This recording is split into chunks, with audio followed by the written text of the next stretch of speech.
All right, everybody, welcome to the live chat. We've got Mr. Chris from the 740 here, and we're going to discuss his shooting career and what brought him into competitive shooting and things of that nature. So, Chris, if you want, go ahead and introduce yourself. Yeah, thanks for having me on, man. I was when you reached out to me last night, I was looking forward to this today. So thanks a lot, man. This is cool. Uh, Kind of weird story how I got into competitive shooting. I had there was a club that I was a member of, and we had to donate 12 hours of time every year to the club on top of our membership dues.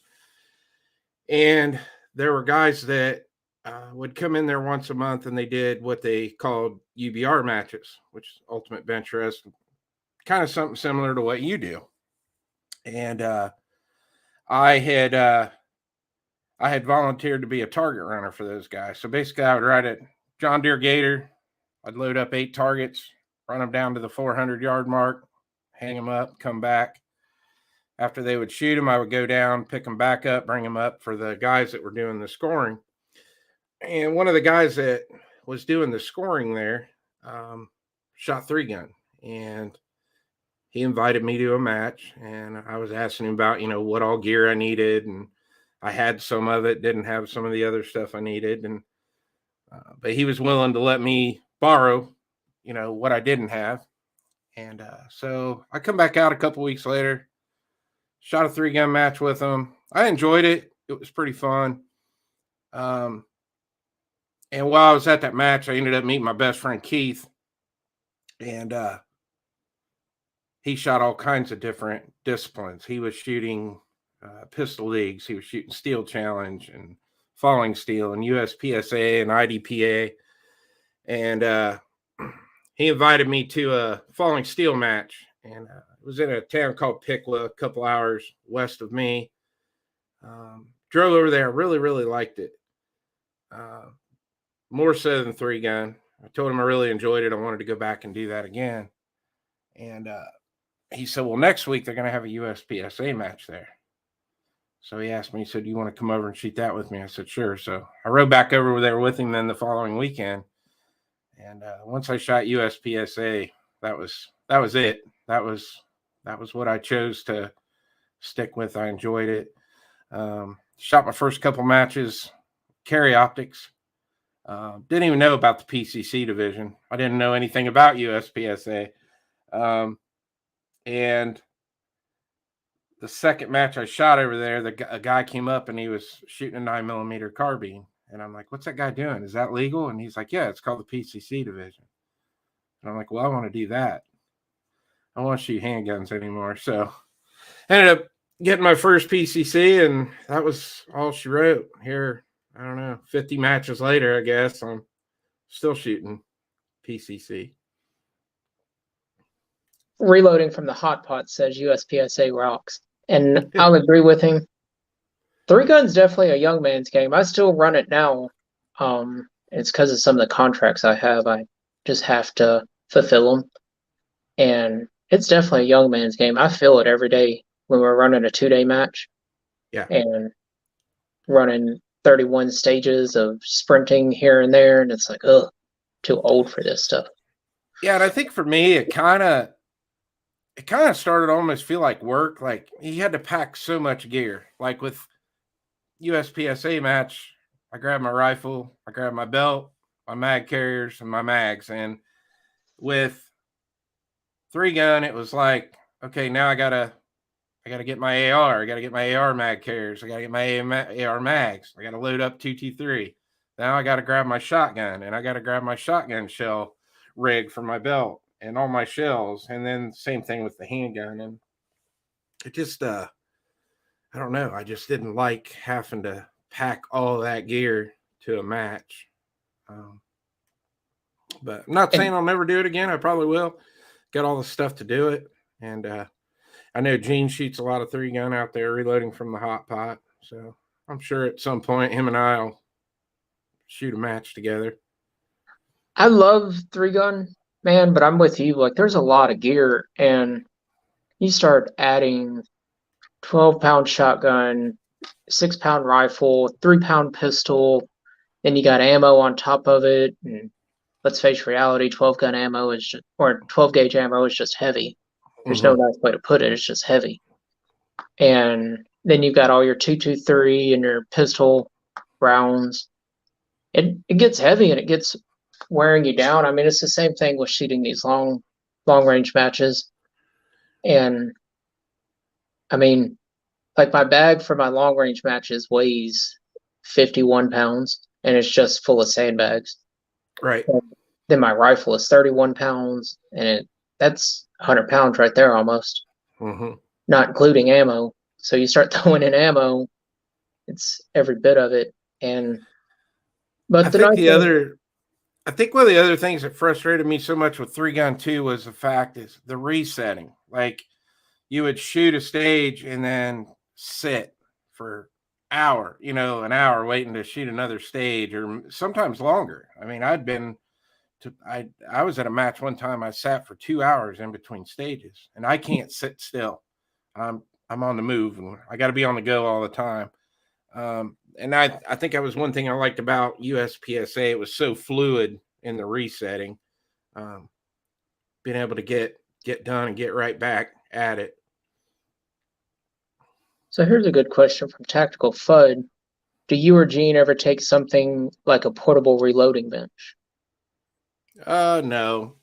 I mean, we're shooting 9mm, so I normally carry double the ammo that I know that I'm going to shoot. And the reason being is if there's times your RO is going to screw up, he might mess up the timer, or you're going to shoot a popper that's not going to go down. It's not calibrated correctly, and then they're going to have to scrap that stage, and you're going to have to reshoot it. So a lot of times that can happen on the last round of the match. So you just shot 30 rounds on a stage, and now you're going to have to go back and reshoot it. So you need 30 some more rounds again for that stage. But yeah, no, I've never. I have heard of guys that do what you do, carrying reloading equipment to the match. There's multiple times at matches where I have the freshest ammo on the match per stage because I'm loading in between stages. Yeah. And I'm so busy. I mean, I've got my day job, I have the shop, and on top of that, I've got kids.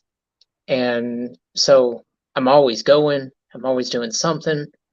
And then when you got to load for 2 different people, like yourself and somebody else, it adds up really quick on how much time you really need.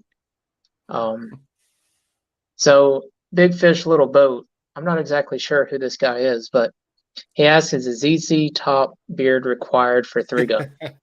It is required for any shooting discipline. So Big Fish Little Boat's a cool dude. He hangs out in the he's in the tactical turkeys, they call him. He runs with Kick Up Dust and Jay and those guys. Yeah, he's a good guy.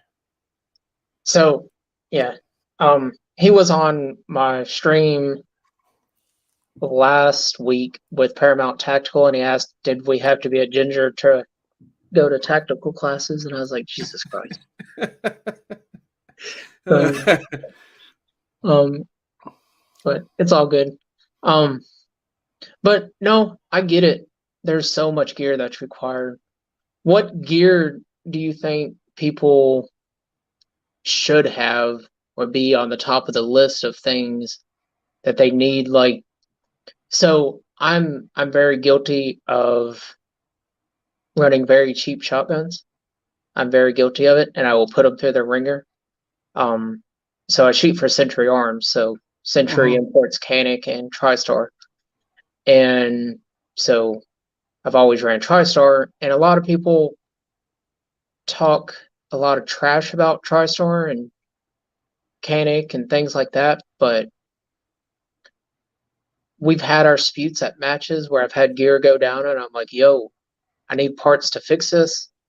And then I've gone back to running my Benelli mid match. Right. So what gear do you think somebody needs for a match or something like that? See, the biggest thing I think you see a lot of guys especially guys will come into USPSA and they think they got to have the best of everything. And the thing is, they may come in and not like it. Mm-hmm. So for me, it's like, we'll throw a gun out there. Let's just say a guy's got a Glock. He's already got a Glock 17 at his house. He should always tell people, shoot a couple matches with what you got. I mean, you're going to have an outside the waistband holster. And you need to at least have 3 mag carriers on you. You want to carry 3 mags. But you see a lot of guys that think just because they saw this guy on YouTube shooting a Shadow 2 in the USPSA or some elaborate open gun, that's what he's got to have. And the problem is he might go out and buy something like that, and then he decides, I don't like it, So, or, a lot of guys would even be willing to let somebody try a setup that they have to make sure, they like it. I mean, that's my biggest thing. So I always I'll throw a little bit of a tidbit out there. So Anderson manufacturer provides me with my rifles for 3-gun, and then Canik provides me with my pistols, and TriStar provides me with my shotguns all through Century Arms. And a lot of people talk a lot of shit about Anderson, but I know if I'm at a 3-gun match, I pick up the phone and call Jim over at Anderson, and I'm like, hey, I had a trigger spring fail on the first day of this match. I'm running my backup. I need a trigger spring. He will literally find a distributor within that region or a shop within that region where I'm at. And well, not even that region, but that town where I'm at. And will have me a trigger spring in there to swap a trigger spring, which granted, I keep tons of extra parts at all times. It comes with the nature of running 3-gun. You wear out parts really fast. But Anderson has been probably one of the best companies I've ever dealt with 3-gun. Mm-hmm. Now they've got their hiccups like every other company does. I'm not gonna deny it, but a lot of people talk trash. But I mean, they've sustained with what they've got. Well, it's even like what you were saying with Canik. I mean, Canik's starting to dominate the carry optics division, in USPSA, especially now. I mean, the TP9 SFX became a huge popular gun in the USPSA, and then they one-upped it again when they came out with the Rival. So, that's what I'm running. You got guys like Nils is shooting for Canik, and I mean, he gives everybody a run for their money. He's right up there with Max Michel when you look, when you think about it. Yeah. Well, that's the thing about him, and he's so humble. So I've shot some 3-gun matches with him and just got spanked up one side, down the other. And I'm good. I'm not as good as him, but I'm good. I'm good enough for what little bit I do it. How about that? For what little bit I shoot 3-gun, I'm pretty good at it. My main focus is long range, but I mean, he's so fast, so smooth, and him and I shared some load data. I want to say it was a month or so ago. We were at a match. I believe it was either in Louisiana or Missouri. I don't remember. I've been all over there this year. And we were sharing some load data back and forth, and he was asking me how slow I've got my 9mm down, and I'm at 563, and I want to get closer to the 550 to be at the minimum speed. I want to be at 555 with the SD of less than 5. And he's like, man, I wouldn't go any slower. I'd go a little faster. But I'm putting so much energy on target at that anemic speed that I've had to change a lot of stuff. I've had to change my recoil spring. I've had to change my springs in my mags because, I mean, my slide's not coming back as far and as fast as everybody else's, so I had to go with stiffer spring in my mags and things like that. But I mean, it's worth it for me because I don't like a lot of recoil anyways. Mm-hmm. But yeah, I mean, I want to say he was pushing 200 feet per second faster than me, and but he was wearing me out on times. I mean, I think I was 31 seconds behind him by the end of the match, and we all started at dead zero. So Yeah, and he's probably keeping his ammo at the, because he's got to be above 125 power factor, even in the minor power for USPSA. So he's probably using his same 9mm that he would be using in in the USPSA matches. most definitely. USPSA still goes by points, doesn't it? Time now. I know 3-gun is time and points. Yeah, USPSA is also points and time. So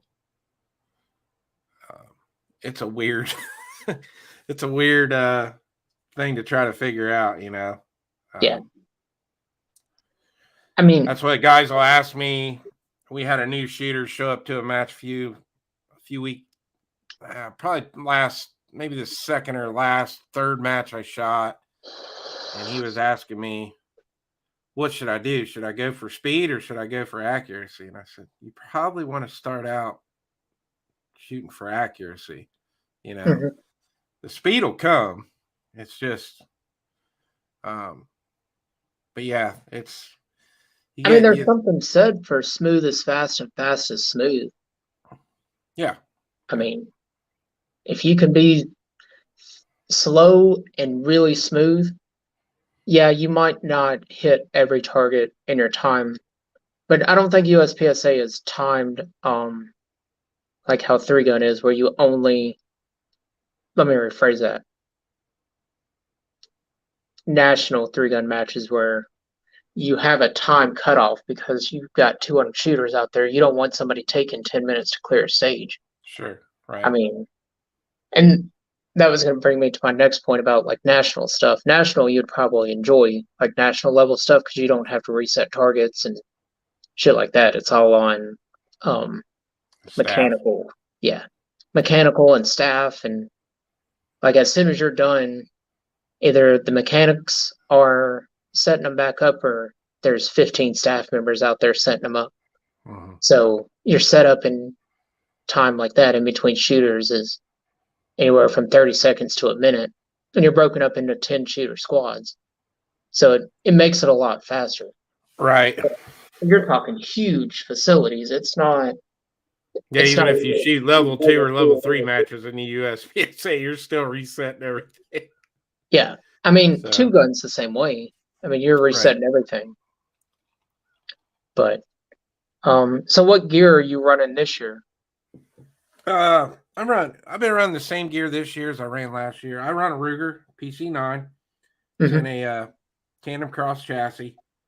Running tandem cross trigger with a Volkorsten hammer and springs. I run the Glock Magwell. I don't use the Ruger mags. I run the Glock Magwell.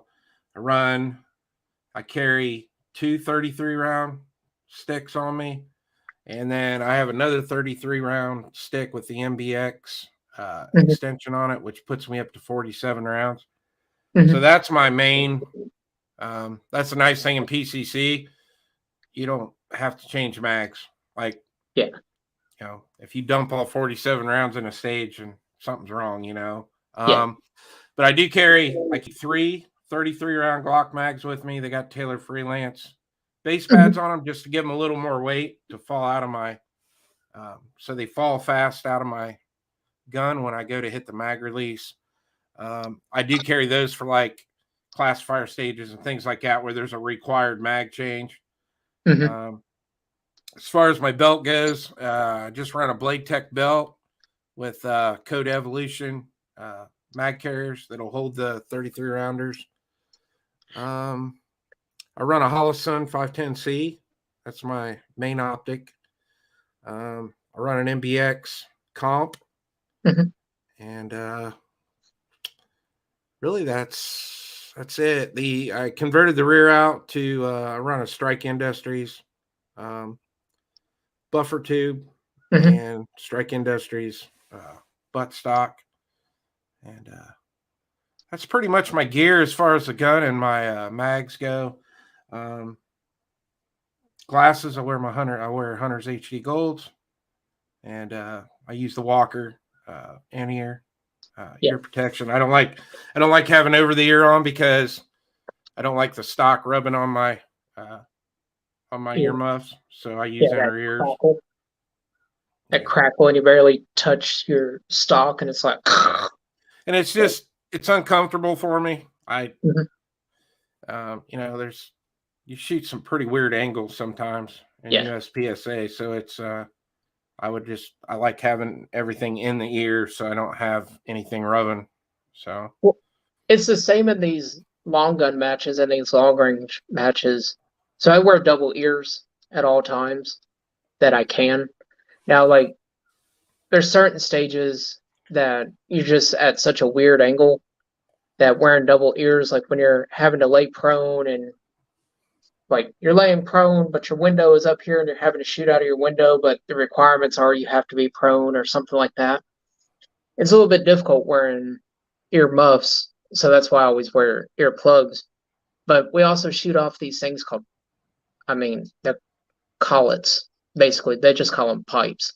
Um, Concrete pipes. You're shooting off of those, and man, they're so loud.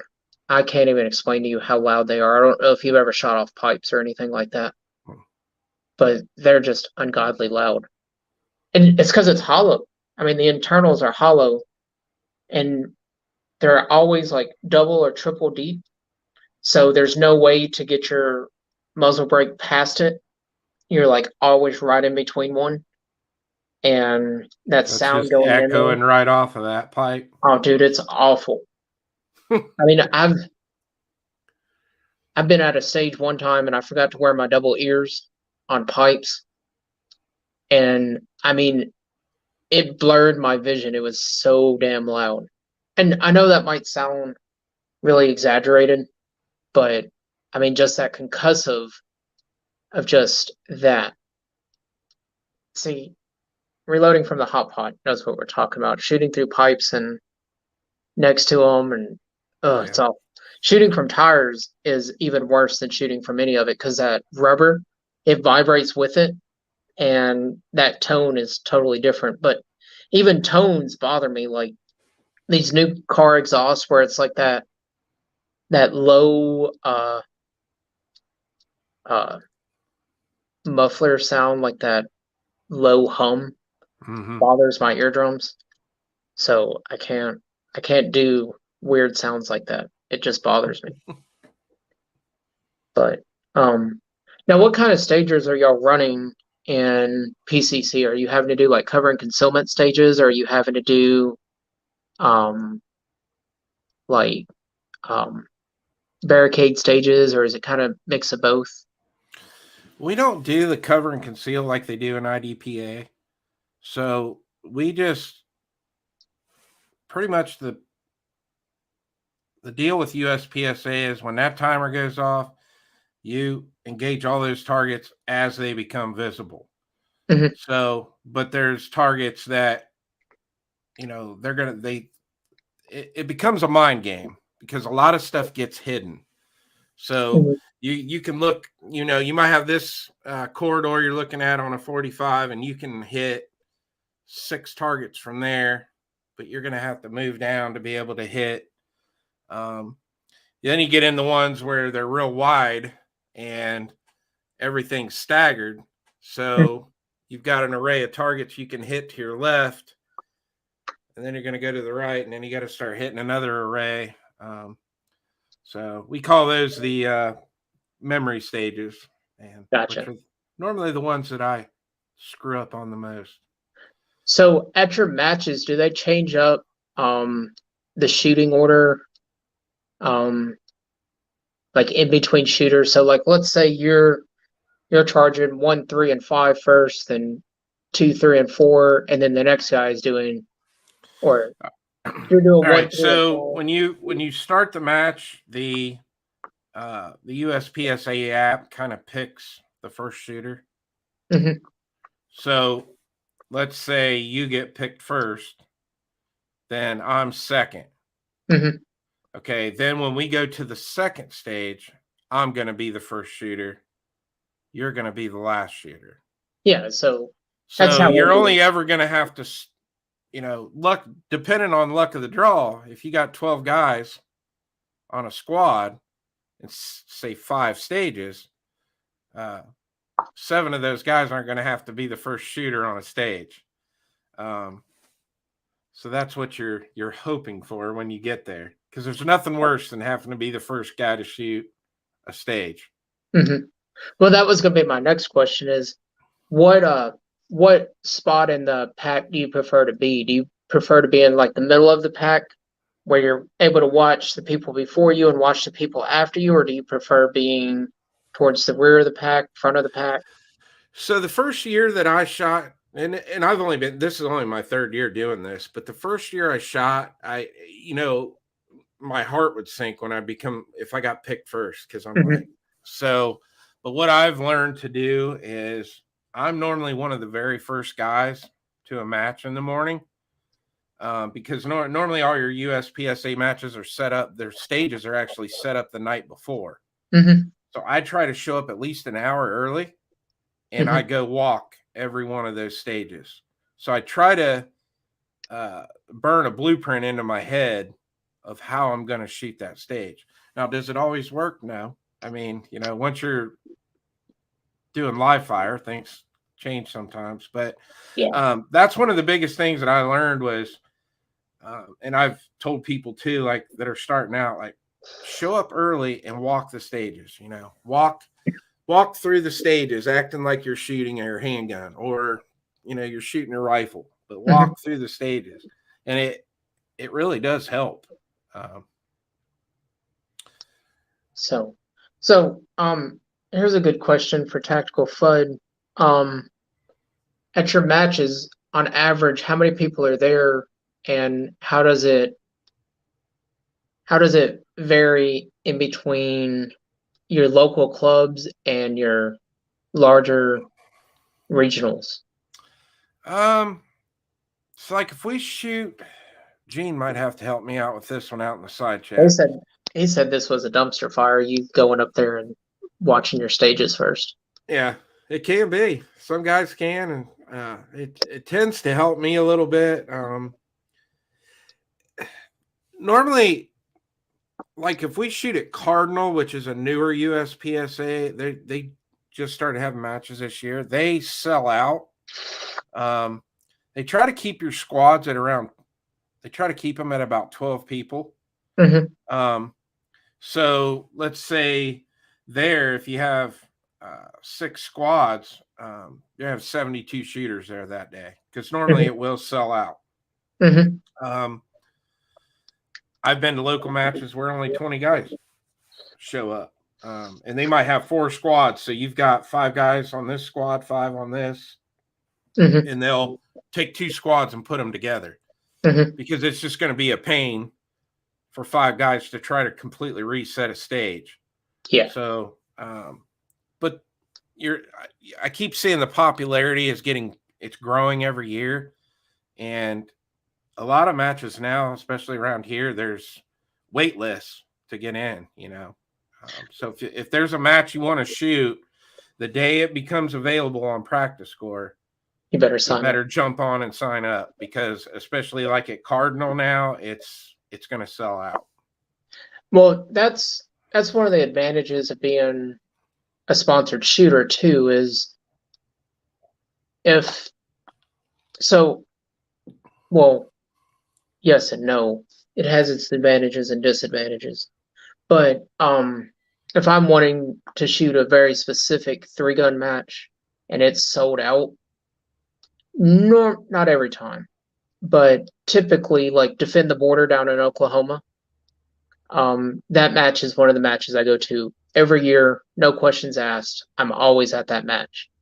And for the past 5 or 6 years, I've been the wild card that's gotten thrown in there and messed up everybody's squad, because now it went from 10 people per squad or 12 people from squad, and now there's one squad that has 11 or 13 on it.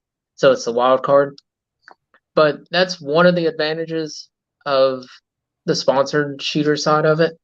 But the other advantage or disadvantage of it is if you bomb at that match and just fall completely apart, then you screw yourself, because now your sponsors want answers. Right. So is that how it is in USPSA? You know, I really don't know, because I don't, obviously never shot on that level of shooter. I'm just a B class shooter. I do know they have what they call super squads, where they'll take all their, your best GMs and put them all together on one squad. So I'm sure there's, a guy blows it on the super squad, there's probably some backlash from the sponsors. Yeah. Yeah, like that's just kind of part of it. I mean, you've always got your backlash from guys, and sometimes it's worse than others. Just depends on how big of a match it really was. I mean, if it's a moderately average match, like nothing, no big money, I guess, it really doesn't matter so much. But if you're at, let's just say, Defend the Border, I mean, it's a huge national match, and you tank at Defend the Border, like, you got some explaining to do. So, like, because your sponsors were like, let my guy in, and we don't care what it costs. And the match director might be like, oh, well, we're going to have to charge you double to get him in. Now they're in $500-600 to get you into that match, and you tanked. They want to know why. All right. What's going on, MCK? So, yeah, I mean, like I said, I didn't get into this until I didn't start shooting competitions till I was 44 years old, and now I'm being at 47, I'm not competitive anymore. I go there on the weekends to have fun, and just keep my skills sharp.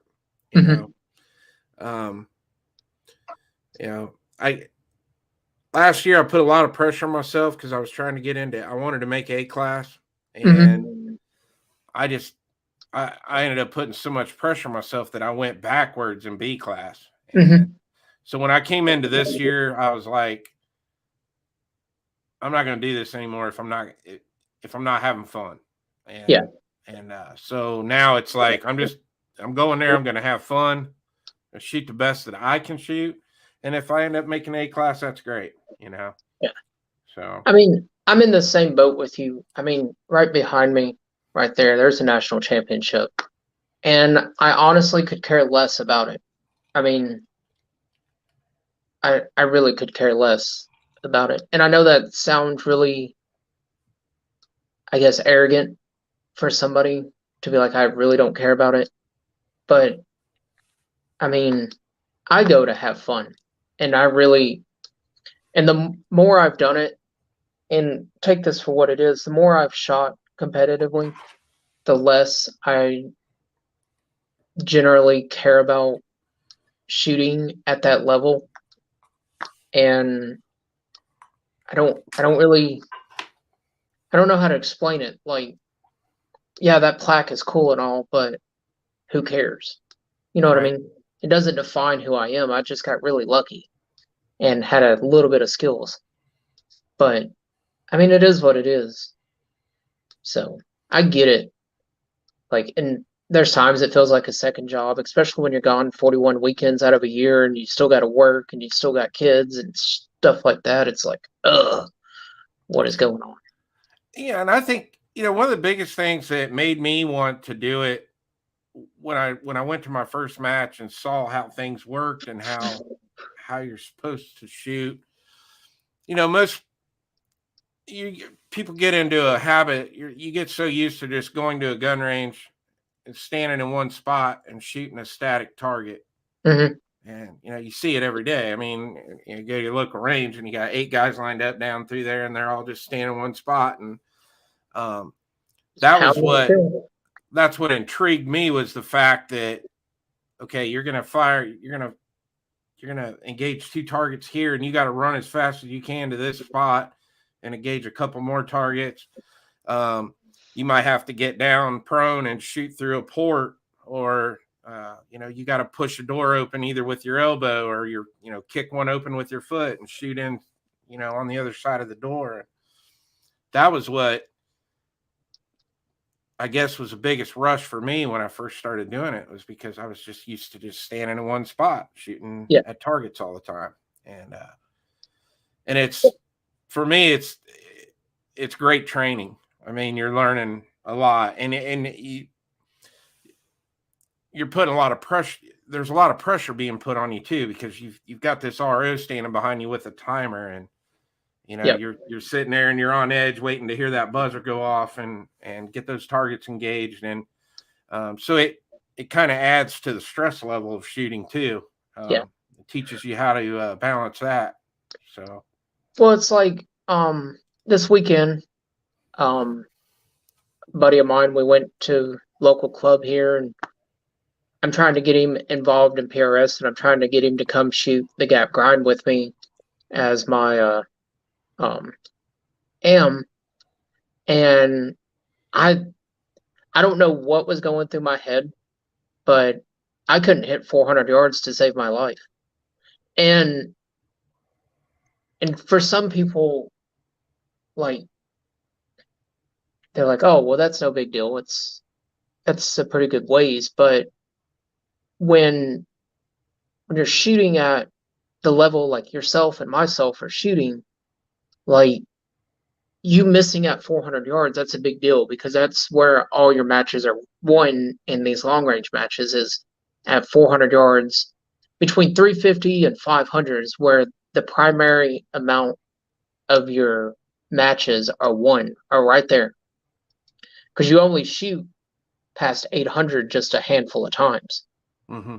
It's generally 4 to 6, 4 to 7.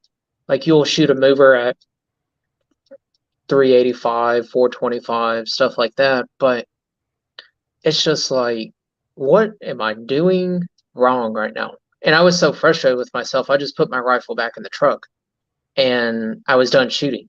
Like, I was still there hanging out with him, coaching him through things, but I get in those spells where it's like, man, I don't know what I'm doing right now. You know what I mean? Yeah, it can be discouraging. It's like, I've had a weekend where I'll go, say, get a top 10 finish, and then the next week you come in 30th, and it's like, what in the hell went wrong in those 7 days, But yeah, then you have that mental anguish of, what did I do wrong? Like, I didn't change anything. And it's like, my biggest frustration with it is like, I'll beat myself up because I'm like, I know I'm better than this. What am I doing? And I'll get deep in thought in my own head, and it's like, what is going on? Like yesterday,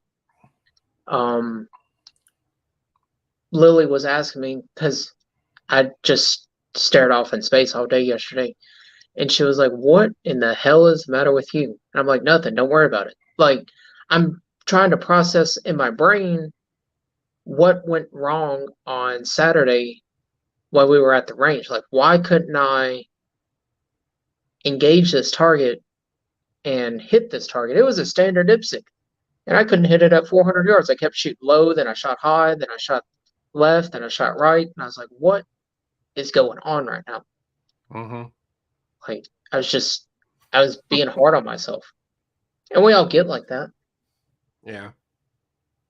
So, yeah, I've had some memorable ones, and then I've had ones that I just want to forget about, but it's like your very first match that you went to. Do you still remember it? Oh yeah, yeah. What place did you take? Second to last, and it was. I still remember. I met this. In fact, I'm still good friends with the guy today. He was my range officer that day. His name was Richie, and I still talk to him. And I remember him. He said, "I don't care what you do, just don't get DQ'd." Yeah. And I don't know that all. I don't know that got imprinted in my brain that day, and I still think about it. Hmm. And he burnt that into my brain about the 180. He's like, don't break that 180, whatever you do, and then you won't get DQ'd. And it's funny. I still have that. I have that first match. I think it's even on my YouTube channel. Like I have every match I've ever shot on film. Hmm. And it's funny to go back and watch that now and look at I mean, I was like a turtle just Yeah. crawling through that stage because I didn't want to screw up, And yeah, it was fun. But My very first national match that I ever shot. I mean, I was I was top in my region and things like that is just I don't know how to explain it, man. Like I was my very first national match and it was like, fuck, what am I doing right now? I was like, I know I'm so much better of a shot than what I am, and it's like, what am I doing? Like, why can't I hit? And I just started beating myself up, coming dead last, and I ended up like after we got home, I put my rifle away for I guess as about 2 weeks, just didn't touch it. It just kept like beating myself up over it, and finally, my rifle coach was like, "What are you doing?" He's like, "I didn't say you could quit." Said you came in dead last in your first national match. Who cares? So, like Rich has a really good point here. The worst thing you can do as a competitive shooter is get inside your own head. I've seen some shooters that all they do is dwell on what happened at a range practice and messed up at the next match. And he's 100% correct. When you can't let the little mistake go, like how Rich is talking about, it's like, what in the world is going on? Because you know you're so much better than that, but you just keep beating yourself up over it. mm-hmm. Like, And that was pretty much what I did to myself last year. Like I I just finally had to come to terms with like you're not, you're shooting with guys in their early and mid 20s and early 30s, and you're like, I can't move around like those guys anymore. And it's like either come out here and do this for fun or just don't do it anymore, because I was making myself miserable, back to trying to make that A class. And I'm like, I'm just going to it'll come when it comes. If it doesn't come, then I'm okay with that now too, yeah, because there's no sense in wasting your whole Saturday or your whole Sunday to just go out and be completely miserable. And that's basically what I was doing to my last year. And I'm like, I don't want to do this anymore. I'm trying to think. I ended up shooting 2 majors last year. I shot Buckeye Blast. I ended up going up shooting Battle for the North Coast. And I was just putting all this pressure on myself, trying to get better. And then I lost the fact that I was just not doing it for fun anymore. yeah. And that's the hardest thing with it, man. Like we're all out there to have fun, and there's times where it just feels like it's a second job. I know it sounds like we're doing a lot of fussing about shooting competitively, but it's the truth of the matter behind it of be ready for what you're signing up for when you get into this, because if you're not ready, it's gonna wear you down. Mm-hmm. And but um so it's just difficult at times, I guess. But are you running any national USPSAs this year? Are you going to be at the championship? No, I will go. I'm going down to Carry Optics Nationals in Talladega because my best friend Keith got invited. So I'm going to go down with him and help him film. What's up, Pat? Um, so I'm going to get down and film him, and it'll be a cool experience, just to go down and see it. I probably won't ever shoot a national PCC match. I'll shoot an area match. I didn't want to do it this year because they basically broke it up to where we were going to have to be there for 3 days. And the last, when I shot the Area 5 in Kentucky 2 years ago, we did it all in 1 day. I mean, it was a long day and it wore on you, but it was like, I would rather just get in and get it done than have them breaking it up day after day, and trying to take that much time off of work. I mean, especially for me owning a business, I gotta be here. Like I can't just go away like that. If I'm going to go away, and take that much time off work, I want to be with my family and going on vacation with them, not doing it at a match. Yeah, and I mean, so how much dry fire do you do in a week for matches? This is John's question. Yeah, I try to dry fire at least 2 nights a week. I've got an area so my reloading room is in the basement. The other side is kind of open.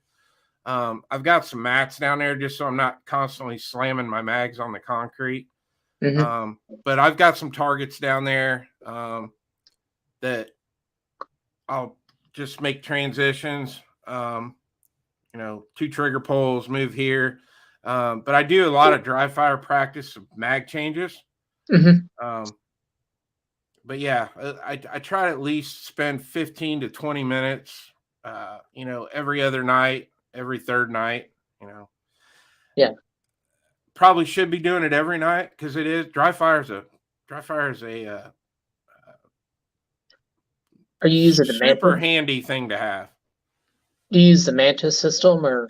I don't, because in PCC we are allowed to have a laser on our rig.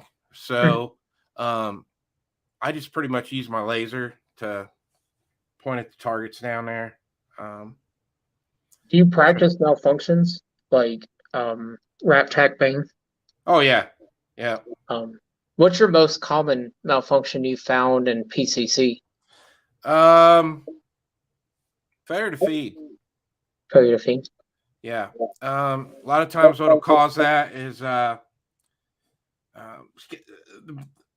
I said, that 47 round mag I got is super long. A Glock 33 round mag's already, 9-inch long magazine, you go adding that extension on it. And I had a stage, the last match I shot where I had to go prone and my mag was rubbing on the ground, and I knew exactly what happened. Went to pull the trigger, nothing. It was just a failure to feed. Yeah, I mean, it happens like with everything. Like $5,000 rifle behind me, I've had failure to feeds. Gash rifles, I've had failure to feeds. But Rich is right about this. National tournaments, they've got pressures, and depending on how well you handle pressure based on like your job and things like that determines how well you really do, I guess, in the latter sense of things. But kind of back to what John was asking, because he was saying the different clubs leading into more important matches. But yeah, the failure to feeds are sometimes during dry fire I'll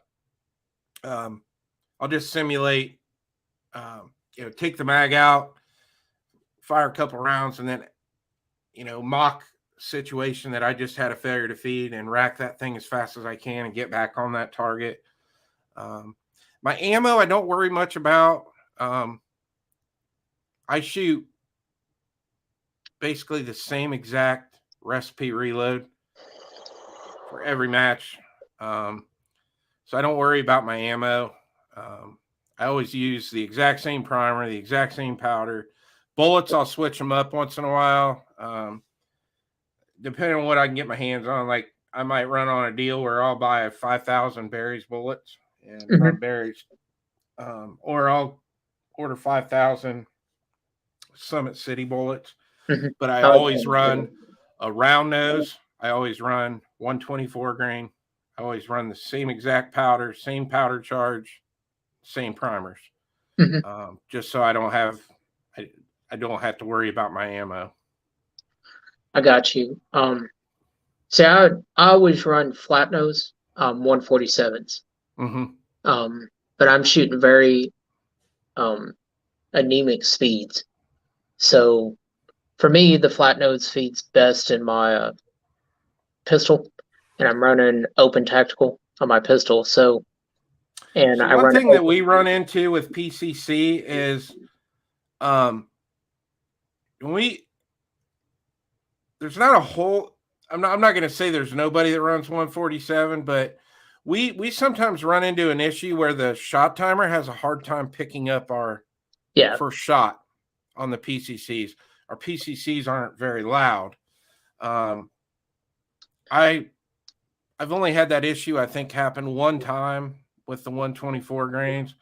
In fact, one of the guys that I kind of follow and talk to a lot, it's kind of a, whatever you want to call him, like a mentor. He actually runs a 115 grain, just because of the loud snap, and he knows it's going to trigger that shot timer every time. But well, that's the thing about it. Like, so I run compensators on the front of everything I have, from my PCCs to my rifles to my pistols.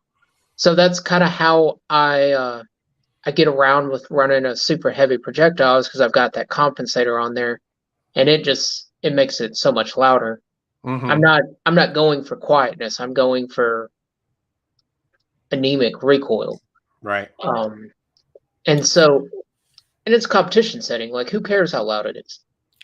So I run an MBX comp, and it only has cuts in the top, and so it fires everything, all the gas, everything goes straight out the top, and it's actually a pretty amazing compensator. Because 9mm, especially in a PCC, doesn't have hardly any recoil as it is. But with that gas firing, it really does help keep that gun leveled out. I ran a couple different comps up until I got that one, and I've never used anything else on my PCC since then. Do you practice with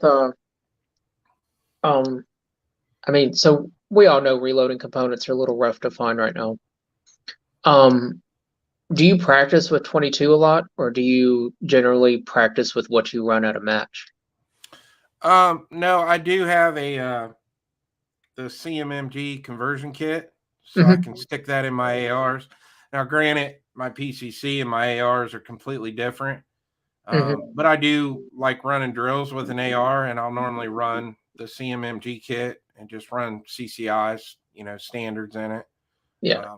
I do a lot of 22 training. That's kind of the question why I was asking. Like, I've got a 22 pistol set up the exact same way that my, with some minor differences, set up as my gas rifle, my bolt action rifle, and my pistol.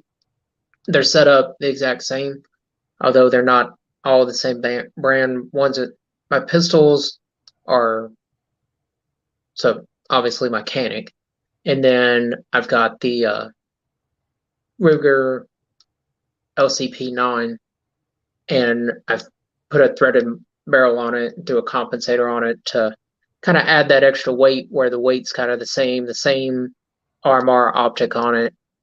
And then now 223, I've got the advantage because one of the companies I shoot for 3-gun is an ammo manufacturer, so I get ammo from them, and same with long range, I get ammo straight from them. And so I kind of got the advantage there, but they don't do any pistol stuff really, except for defensive pistols. So kind of stuck on my own with pistol, which is fine. I'm okay with that. So Yeah, one thing that in fact, somebody asked a question the other night. I think it was when I was over on G23 chat Saturday. One thing I'm really excited about, one of our local clubs, we're going to go on Saturdays and shoot our regular USPSA match. And then afterwards, we're going to pull the steel out. And we're going to start doing like it's not sanctioned or anything like that, but we're going to bring our ARs with us, and then we're going to reshoot all the stages with high-powered rifles. There you go. And I'm looking forward to that because that'll be some really good training to kind of mix in with, practicing mag changes with the ARs. And so basically we'll just reshoot the whole entire, if there's 5 stages, we're going to reshoot them all. Everything's going to be legal. We're going to be allowed to run, 223, 300 blackout. If you want to shoot an AK instead of an AR, you can. So it's just a run what you brung kind of thing. Yeah. So I'm looking forward to that. And it'll be kind of a good thing too, especially if you just build a new AR and you want to run the crap out of it and see what it can handle. That'll be a nice test for it, A word from the wise of anybody watching: if you want to find out how good your AR is that you just built, go run a match with it, and it will expose things that you had no idea were goofed up on it. Yeah, it will. I mean, whether it's 3-gun, 2-gun, long range, so on and so forth, it doesn't matter. Go run some type of match with it, mid-range, short range, tactics, whatever, or go to a training course. I don't know if you caught the live that we did last week, Chris, but it was with Paramount Tactical Solutions out of West Virginia, and we kind of got on this topic of gear and things like that, and it was like, you would be amazed the stuff that we've seen come through, that people are like, I don't know what the deal is with this thing. And he's like, I know what the deal is. It's your ammo, or it's this, that, and the third. And it's like, it amazes me the hodgepodges I've seen. Mm-hmm. And hodgepodges that you don't expect to run, and they're just like, I'll run like a scalded animal. Yeah. So some of the ugliest rifles I've ever seen have been some of the runningest rifles I've ever seen. Yeah. It's amazing. Reloading from the Hot Pot said he's bringing his AR pistol that he just built. Yeah, I don't know. We got I think, in fact, it is this weekend. I think we got our all classifier match coming up, and that's at that club. I don't know if they're gonna. They probably won't. I think he said they weren't going to start doing that till July, because the problem with an all classifier matches is if there's, say, 6 of them, 6 stages, you can pay $5 to reshoot any one of those stages. So like if you bomb one and you're like, I think I can go back and shoot that better, you can pay $5 to the club and reshoot it for, so like if you ran a low B class time and you're like, I think I can get A, you can pay $5 and go back and reshoot that stage all over again. So, and they don't start doing that till after the match is completely over. So like that day there, some of them ROs are probably going to be, it's going to be a long day for a lot of range officers there that day. Oh yeah. See, that's kind of the thing. And it must be a regional thing or a club thing. Like some of the USPSA clubs here, if you miss shoot, or let's say you call for a reshoot on a stage, you're allowed 1 per match. And maybe it's just a regional thing or it's that club thing.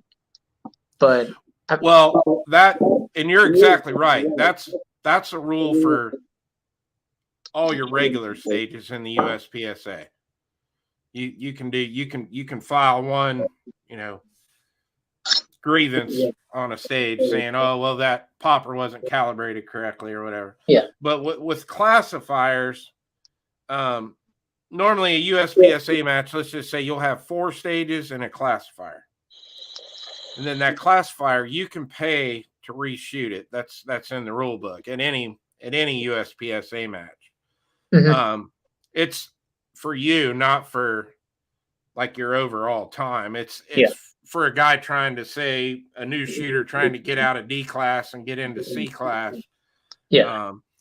And then but they don't do it till after the match is over and everybody's done shooting that wants to go home can go home, and then the guys that want to reshoot the classifier. But you can't like go back and rerun a regular stage because you shot it bad. You're just SOL that day, and you'll have to Gotcha.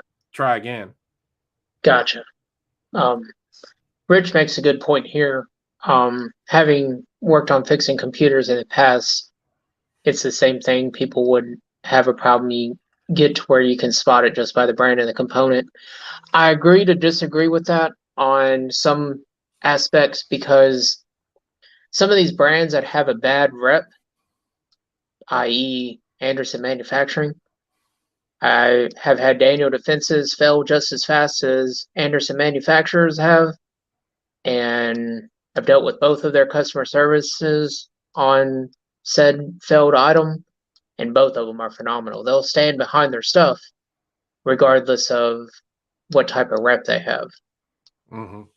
So I agree to disagree with that in some sense, Rich. No offense, but I like Anderson lowers. I mean, I do. I think I have like 3 now. Mhm. I haven't had any issues with them. So my Anderson rifle that I run for 3-gun, I mean, it's literally a hodgepodge.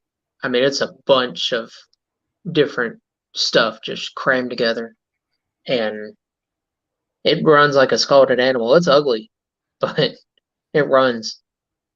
So, but That's all that matters. If the yeah, thing runs, that's it. They can look as good as they want, but if they don't operate, then yeah. I mean, and with being in Kentucky, I kind of got to rep the hometown, or the homegrown product, I guess you could say, lack of better terms, of what's here. Homebrew product, I guess. But yeah. with being in Kentucky, I mean, gotta represent what you got. But all right, well, we're gonna get out of here, Chris. So here's, you got work in the morning, and so do I. So we're gonna close it out on this. What's one solid piece of advice, whether it's life advice, dad advice, competitive shooting advice, whatever type of advice, that you can give to our viewers to practice for the next week? Well, since we're talking about guns, let's go with you know, there's a lot of newbies and things like that are going to ask questions that to us we're like, we've known this for a long time, but we need to try to get as many people into this community as we can and make them feel welcome. And so that's one thing that I've really tried to do with my channel, especially as much content as I create, is when you get one of those questions, don't make fun of that person, just help them out. Like, say, no, this is how it's done, or do this, that's one thing I've kind of noticed now that I've been in this YouTube thing now for a little over a year, and it's like you see a lot of people bashing on other people for asking questions. Mm-hmm. And it's like we all need to realize we all started somewhere once. And when we asked a question and got bashed for it, didn't feel too good. So it's like, help everybody out, Yeah, and I think that's my biggest. I'm very guilty of that with the level of gunsmithing I do. Like, I get very frustrated when I get blissful questions, I guess, lack of better terms. It's not to sound rude to anybody or anything like that, but just really blissful questions that it's like, no, what the hell are you talking about? Like, and it's not to be rude to anybody. It's just one of those things where it's like, what are you talking about? I have no idea what you're talking about. Right. So, I get frustrated with people and take it for what it is. I don't mean anything by it, but So That's reading John's comment. yeah, I just saw that. Yeah. But all right, guys. Well, Chris, we appreciate you. Oh And man, I appreciate you having me on. This is awesome. we're gonna catch Richard real quick. I've invited people to jump on my show, get a better grasp on their. I don't know what channel Rich has. He's got Unloaded Media, and I've never heard. This is the first time I've ever seen Rich on here. So I'll send you a link to his channels. okay. I'll shoot him to you on Instagram Messenger, and then you can go over and subscribe. Great guy, man. Rich is a good dude. Okay. Good friend. All right, guys. So we're gonna get out of here, and I appreciate everybody for stopping by, and we'll catch you on the flip side. See ya. Thanks.